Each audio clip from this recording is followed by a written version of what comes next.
एक गरीब लड़का अपने क्लासमेट के घर डिनर पर जाता है। वह अपने साथ एक सुनहरा चम्मच लेकर जाता है। उसे देखकर सब लोग हंसने लगते हैं, लेकिन उन्हें क्या पता यही गरीब लड़का जल्द ही एक अमीर इंसान बनने वाला है, क्योंकि सारी जादू की शक्तियाँ इस सुनहरे चम्मच में छुपी होती हैं। यह चम्मच उसने सड़क के किनारे एक बूढ़ी औरत से 2000 रुपये में खरीदा था। उस बूढ़ी औरत ने उससे कहा था कि अगर इस चम्मच से वह किसी अमीर परिवार के घर 3 बार खाना खा ले तो वह उनके बेटे के साथ अपनी पहचान बदल सकता है। आधा विश्वास आधा शक के साथ उसने यह चम्मच खरीद लिया। फिर वह अपने सबसे अमीर क्लासमेट के घर गया। आज डेविड की पार्टी थी। हालांकि हेनरी को बुलाया नहीं गया था, लेकिन अपनी किस्मत बदलने के लिए वह बिना बनाए ही चला गया। हेनरी को देखकर सब हैरान रह गए। यह गरीब बच्चों की जगह नहीं थी। इस क्लासमेट का नाम पॉल था, जो स्कूल में अक्सर हेनरी को परेशान करता था। उसने एक नोट निकाला और हेनरी को पकड़ा दिया और कहा कि भिखारी को खाली हाथ नहीं जाना चाहिए। वह जानबूझकर हेनरी का अपमान करता है। डेविड ने तुरंत पॉल को रोक दिया। उसने कहा, जब हेनरी आ ही गया है तो जाने से पहले खाना खा लेने दो। नौकर ने जल्दी से स्वादिष्ट खाने से भरी मेज सजा दी। सबको शुद्ध सोने के चम्मच दिए गए। जैसे ही हेनरी को चम्मच देने वाला था, पॉल ने नौकर को रोक दिया और कहा कि गरीब लोग सोने के बर्तन इस्तेमाल करने के लायक नहीं होते। उसने कहा कि हेनरी को डिस्पोजेबल बर्तन दे दो। हेनरी को गुस्सा नहीं आया, क्योंकि यही मौका था उसे अपनी सुनहरी चम्मच का इस्तेमाल करने का। डेविड मुस्कुराया और सबने खाना खाना शुरू कर दिया।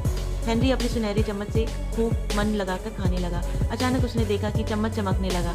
उसी समय वह बूढ़ी औरत अपनी क्रिस्टल बॉल में देख रही थी।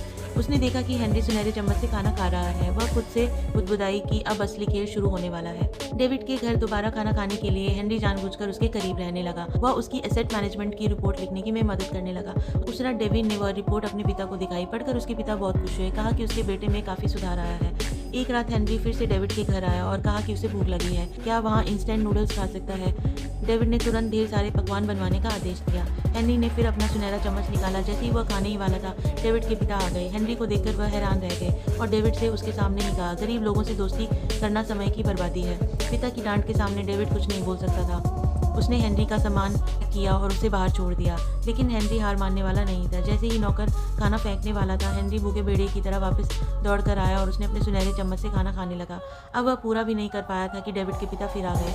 हेनरी बहुत शर्मिंदा हो गया और जल्दी से जाने लगा, लेकिन वह अपना सुनहरा चम्मच ले जाना भूल गया। डेविड की माँ ने नफरत से चम्मच उठाया, हेनरी को पकड़ा दिया और कहा कि दोबारा यहाँ मत आना, क्योंकि डेविड के दोस्त भिखारी नहीं होते। इसके बाद हेनरी वहाँ से चला गया, लेकिन दोनों को यह नहीं पता था कि बहुत जल्दी हेनरी फिर से सामने आने वाला है।